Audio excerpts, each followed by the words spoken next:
Bismillahirrahmanirrahim. Yang kedua, al-ittisalus sam'i wal basari bainal muallim wal muta'allim. Adanya hubungan ittisal secara pendengaran dan penglihatan antara muallim dan muta'allim. Yang pertama, ittisalus sam'i, tersambungnya pendengaran, yakni yang gurunya berbicara, yang siswanya bisa mendengarkan.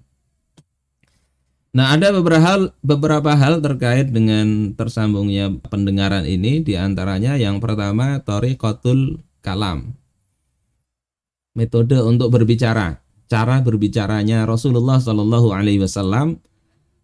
Ini sudah kita bahas ya di pembahasan sebelumnya, bagaimana beliau itu ketika berbicara tidak tergesa-gesa. Beliau berbicara seperlunya. Kemudian adamut tasyadduq fil kalami wa takallufis saj'i. Tidak memutar-mutar lidah di dalam berbicara. Memfasih-fasihkan. Membuat ungkapan yang enggak-enggak. Kemudian takalluf. Takalluf itu memberat-beratkan di dalam membuat ritme atau sajak. Jadi mengatur berbicara ujungnya supaya misalnya kayak pantun. Tidak begitu Rasulullah Sallallahu Alaihi Wasallam. Dari Abu Sa'labah Al-Khushani, Rasulullah Sallallahu Alaihi Wasallam mengatakan, wa inna abghadakum ilallah. Sesungguhnya yang paling dibenci oleh Allah dari kalian itu, wa ab'adakum minni, dan yang paling jauh dariku, yakni as-sarsarun. Sarsarun itu apa? Alladzina yaksuruna fil kalam takallufan. Orang yang banyak berbicara dengan memberat-beratkan dari batasan yang wajib. Kemudian al-mutafaihiqun. Al-mutafahikun itu adalah alladzina yatawassa'una fil kalam. Orang yang memperluas perkataan. Wa yaftahuna bihi afwahahum, membuka mulut-mulut mereka.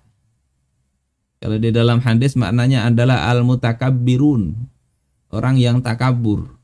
Jadi memang dia berbicara itu mungkin pakai istilah-istilah yang memang sengaja dia cari, sekira orang-orang yang mendengarkan itu nggak ngerti. Itu al-mutafaihiqun. Balaghahnya mungkin dia tinggikan sekali. Ungkapan-ungkapannya memang sengaja dia cari supaya di dalam hati dia ada ini yang saya ajak ngomong ini nggak level pembicaraannya. Maka ini kata Rasulullah akhlak yang jelek, yang dibenci Allah. Wal mutasyaddiqun. Mutasyaddiq itu tadi yang kita bahas di awal. Kemudian yang ke C, raf'us shaut, meninggikan suara. Au taghyiru nabratis shaut, atau mengubah intonasi suara. Bitaklim ya, dengan saat melakukan pembelajaran. Ini seperti misalnya dalam hadis riwayat Imam Bukhari dari Abdullah bin Amru.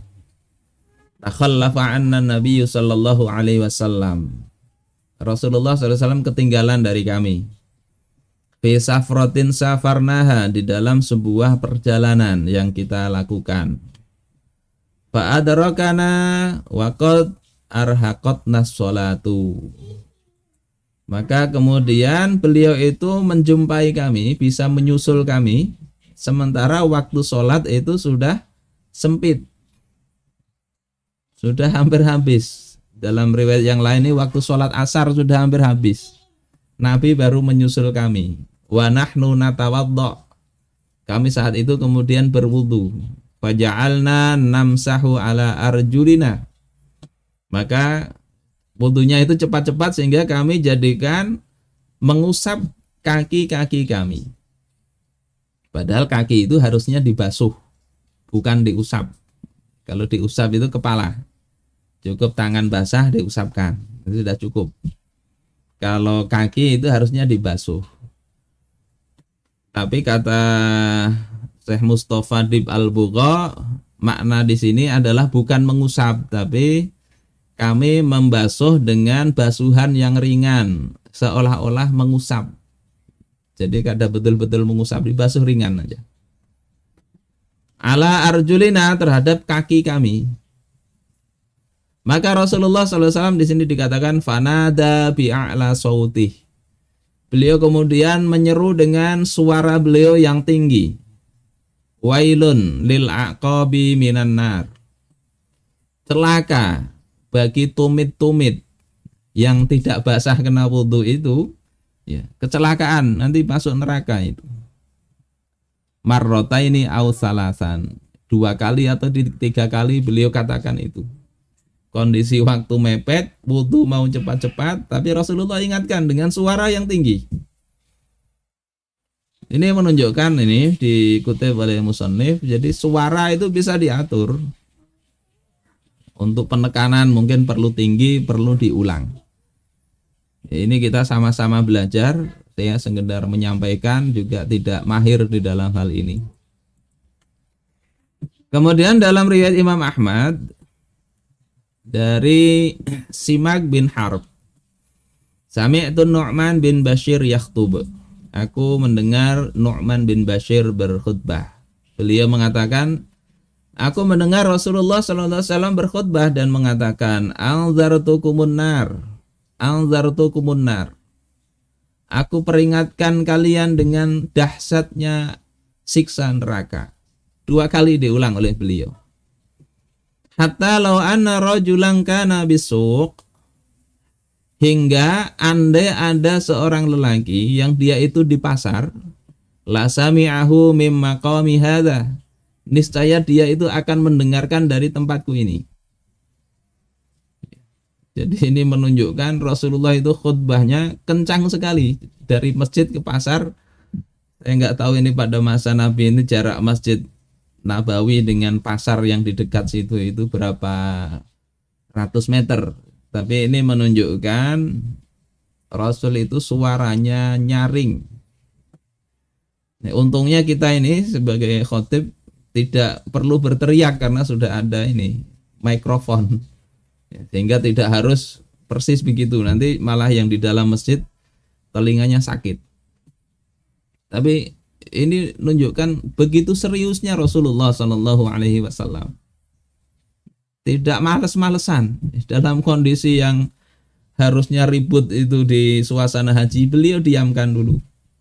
Dalam kondisi orang wudhu sudah hampir mau habis ya, di waktu asar sudah mau habis, di perjalanan cepat-cepat sahabat itu berwudu, beliau dengan suara keras diperingatkan 2-3 kali. Begitu juga ini, saya nggak bisa bayangkan kerasnya suara Rasul. Hingga kata Nu'man, hatta waqa'at khamisatun kanat ala atiqih inda rijlaihi. Sampai-sampai kainnya Rasul yang dipakai di pundak beliau itu jatuh ke tanah. Rasulullah saking kerasnya. Di dalam riwayat yang lain, Rasul itu kalau khutbah seperti orang marah, seperti pemimpin pasukan. Nah, ini beberapa riwayat dari Rasulullah Shallallahu Alaihi Wasallam di mana beliau itu mempersiapkan betul-betul ya, mendidik umatnya ini dengan apa yang terbaik,